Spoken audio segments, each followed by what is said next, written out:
Gracias le damos a Dios por esta nueva oportunidad de poder dirigirnos a la humanidad, tanto a los creyentes en Jesucristo como a aquellos que todavía no han tenido la oportunidad de confesar sus pecados delante de Dios. Ojalá que a través de estas palabras el Espíritu Santo pueda convencer a muchos y que sean salvos.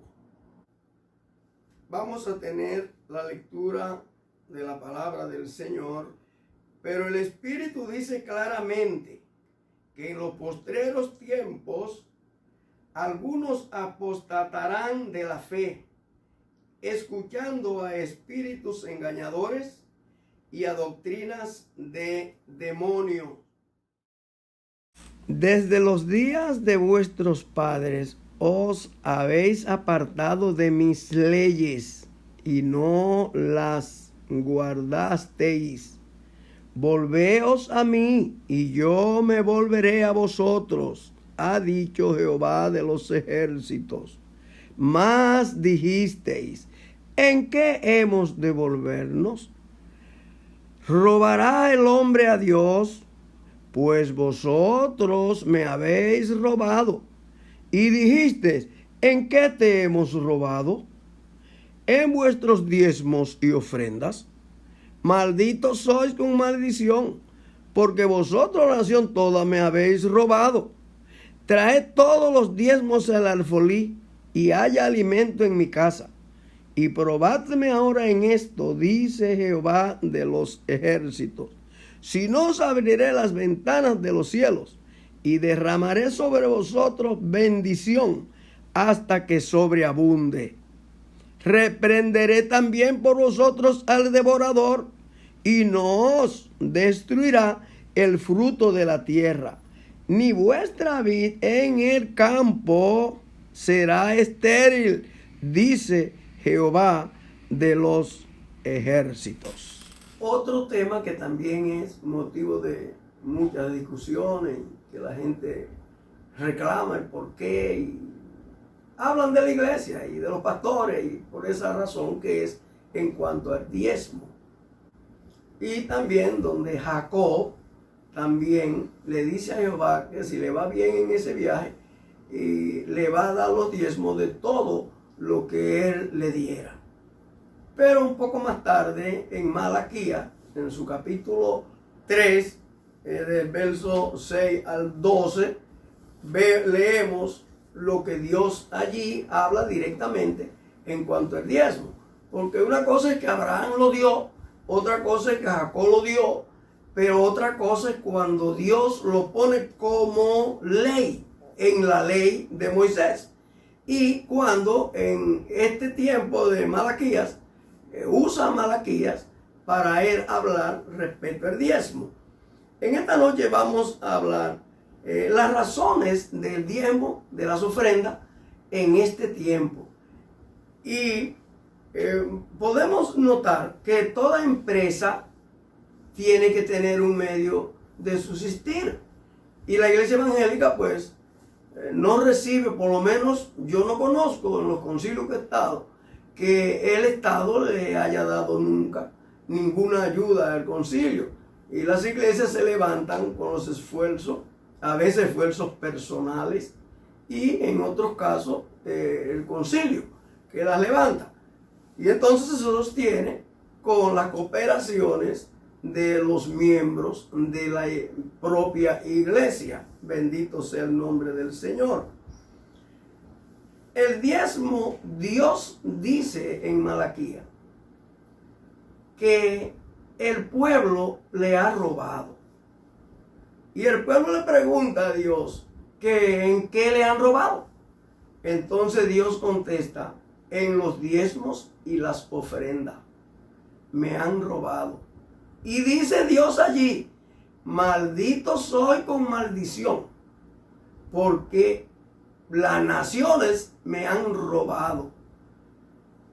Y sigue diciendo, trae todos los diezmos al alfolí, y haya alimento en mi casa. Y probadme ahora, si no abro yo las ventanas de los cielos, y derramo bendición, hasta que sobre y abunde. Pues yo, como tengo una experiencia de tantos años en el Evangelio, más de 50 años desde mi juventud, y en esos tiempos, en este país, en República Dominicana, no se enfrentaban mucho los pastores, inclusive, mejor hasta los inconversos le llevaban ayuda a los pastores, hasta los inconversos, porque veían que el pastor se dedicaba a cuando se enfermaba uno ir a orar por él, sea creyente o no, y si había una necesidad del chin que la iglesia tenía, repartía con los demás, y entonces la gente pues veía eso y cooperaba también. Pero en estos tiempos que estamos viviendo hoy, encontramos que aparece hasta por internet, por diferentes medios, personas criticando el diezmo de las iglesias o los concilios que cobran diezmo. Y yo no entiendo esa razón, porque este es un tiempo donde todo el mundo sabe que con dinero es que se funciona. Y como yo no creo que haya nadie en la tierra, ni evangélico ni no evangélico, que pueda hacer lo que hizo Cristo, que cuando iba a entrar al templo había que pagar. Oiga, en época de Cristo, para entrar al templo había que pagar la entrada. Y cuando Cristo va con los discípulos y no da el pago, entonces lo pararon allí. Pues Cristo tuvo que mandar a Pedro al mar. Parece que Judas no tenía nadie o nada. Y entonces mandó Cristo a Pedro, que tira un anzuelo, y aparece que iba a traer un pez y que allí traía una pieza de oro. Y entonces con eso pagaron para entrar al templo. Siempre todas las instituciones han necesitado dinero. Y en este tiempo se necesita no chin, sino mucho. ¿Por qué? Porque la energía eléctrica viene cara. La iglesia que tiene aire le llega una suma de dinero alta. Limpieza, sostener a quien dirige la iglesia.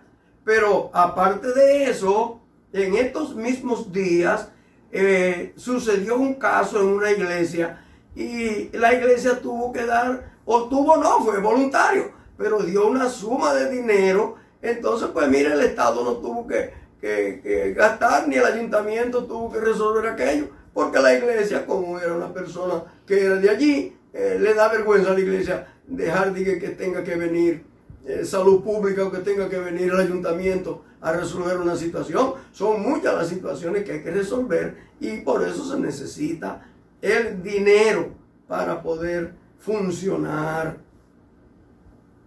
Si nosotros tuviéramos otros medios como lo tienen algunas religiones que dicen que no cobran diezmo y que inclusive nos señalan a nosotros porque lo cobramos, pero son unas religiones que se sostienen de los impuestos que nosotros pagamos al Estado, y el Estado le hace los templos, le ayuda para su sostenimiento. Pero así cualquiera no cobra diezmo, porque ¿para qué? Si tiene la forma de sostenerse. Entonces, si la iglesia quita el diezmar, que son las iglesias, quiero añadir, donde los drogaditos llegan y dejan de ser drogaditos, donde los delincuentes llegan y al poco tiempo andan con una corbata por la calle, al poco se casan y forman un hogar decente, porque el Espíritu Santo allí, al que entra, lo ayuda a renovarse. Las personas cambiamos.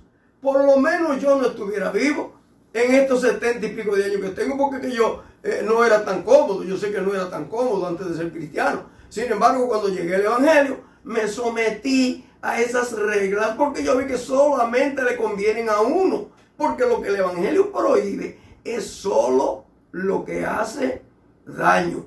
Lo que no hace daño, el Evangelio le da luz verde a uno para que lo practique. Todo lo bueno. Allí fue el choque de Cristo en cuanto al sábado. Otra doctrina que se aferran del sábado y entonces dejan de adorar a Dios porque el sábado y más sábado. No, la Biblia dice que se haga todo decentemente y en orden. Entonces Cristo el sábado hizo unas cosas que según ellos eran prohibidas. Y allí acusaron a Cristo de eso. Sin embargo, nosotros no guardamos sábado. ¿Por qué? Porque guardamos domingo, lunes, martes, miércoles, jueves, viernes y sábado. ¿Por qué? Porque ninguno de esos días nosotros hacemos lo que es pecado. Nunca van a ver un evangélico en una discoteca en ninguno de los días. Nunca van a ver un evangélico haciendo cosas que Dios prohíbe en ninguno de los días. Eso era lo que Dios quería con el sábado. Que ese día fuera la gente tan tranquilo allí que ni siquiera trabajara, para que guardara ese día solamente en adoración a Dios. El sacrificio que nosotros tenemos diario, vamos al templo, aunque sea hora y media o 2 horas, para dedicársela exclusiva a Dios. Ahora yo le pregunto a los que dicen que están en contra del diezmo. Yo le pregunto una cosa. Si a ustedes, si no quieren que se cobre diezmo, pues háganlo los templos. Y nosotros vamos a los templos a adorar a Dios. Pero necesitamos donde adorar a Dios. Entonces háganlo los templos.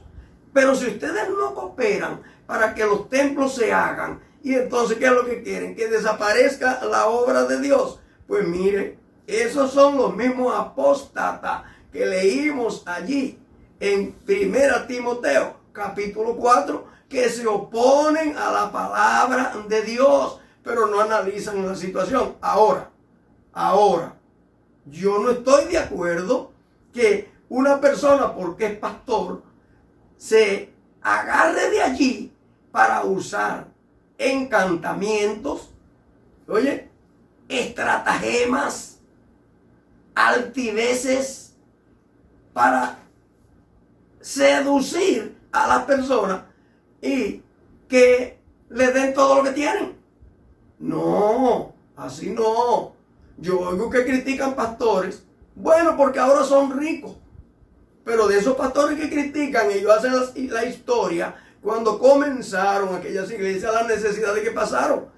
Pero si entonces llegaron gente rica y quieren dar de lo de ellos, teniendo en cuenta el líder de la iglesia, que no sea un drogadito, no, que no sea dinero mal habido, no, que no sea dinero robado, ni al Estado ni a nada, que sea dinero que fue bien habido. Y entonces esa persona dice que va a dar los diezmos de cualquier dinero que tenga o que venda una propiedad. Oye, entonces ¿quién se lo puede prohibir? Si esos pastores que ahora son ricos, gracias a Dios que eso se ha podido llegar. Ahora, si es con altivez, no. Porque yo he oído de entre nosotros los creyentes, los evangélicos, algunos en programas de radio diciendo públicamente que lleven la ofrenda para orar, para que se sanen. Y ya la gente, hay gente tan acostumbrada que dice, ahí mando tanto para que ore por mi hijo que está enfermo, como si los milagros se vendieran. No, esa cosa es tan incorrecta. No, dice la palabra, buscad primeramente el reino de Dios y su justicia, y todas las demás cosas vendrán por añadidura. Dice la palabra también, no solo de pan vivirá el hombre, sino de toda palabra que sale de la boca de Dios. Y los que nos consideramos hijos de Dios, tenemos que reconocer que somos hijos de un Padre que primero es muy bueno y segundo es muy rico. Y ningún padre bueno y rico permite que sus hijos pasen hambre o pasen vergüenza. Y ese Dios nos dice, pedid y se os dará. Pero entonces hay quienes también tuercen esa expresión y comienzan a pedir a todo el mundo por ahí. No, Dios no manda que le pidamos a la gente. Dios ahí está diciendo que le pidamos a Él. Porque Él dice que Él sabe de qué tenemos necesidad. Pero qué bueno que le pidamos. Bendito sea el nombre del Señor. El que cumple con los diezmos y cumple por amor, Dios le bendice en grande.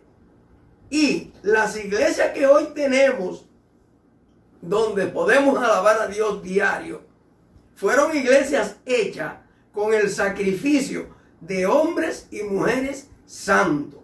Yo creo que no es justo que una gente que nunca ha cooperado para la construcción de un templo hoy esté criticando el que otro coopere para el templo, porque eso no tiene ni lógica ni nada. Oh, pero qué buenos que son, qué cariñosos que son.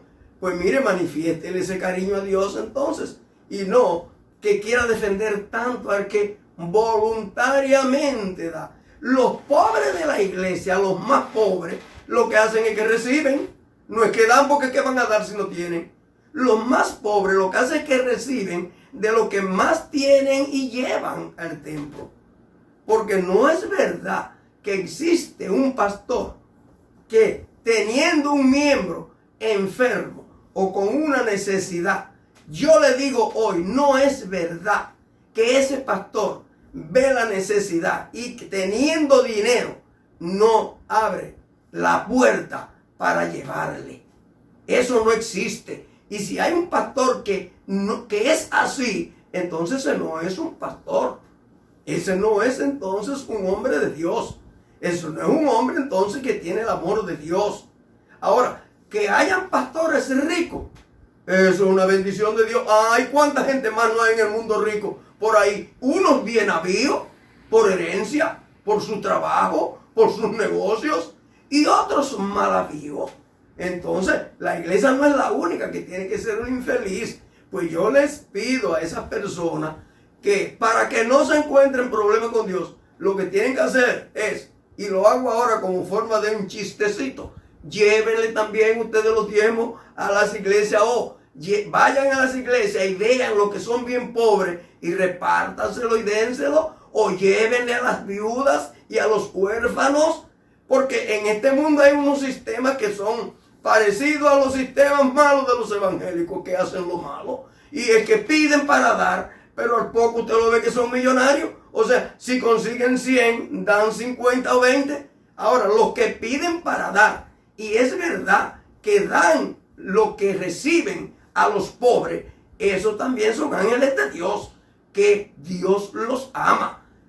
Creo que nosotros tenemos que tener cuidado para abrir nuestros labios, para dirigirnos a cualquier cosa que no estemos conscientes de lo que estamos haciendo. Porque por nuestras palabras somos castigados y por nuestras palabras somos bendecidos. Tenemos que cuidarnos, señores. Tenemos que cuidarnos de no serle a los demás tormento, no serle a los demás prueba, dificultad. Tenemos que luchar por eso.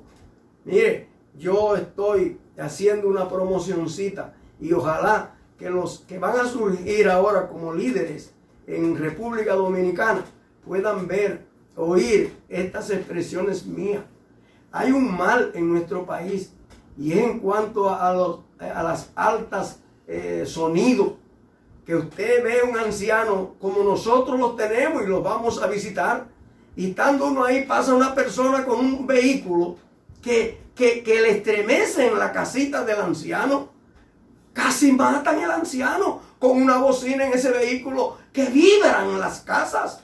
Y esas personas de su cuenta por la calle.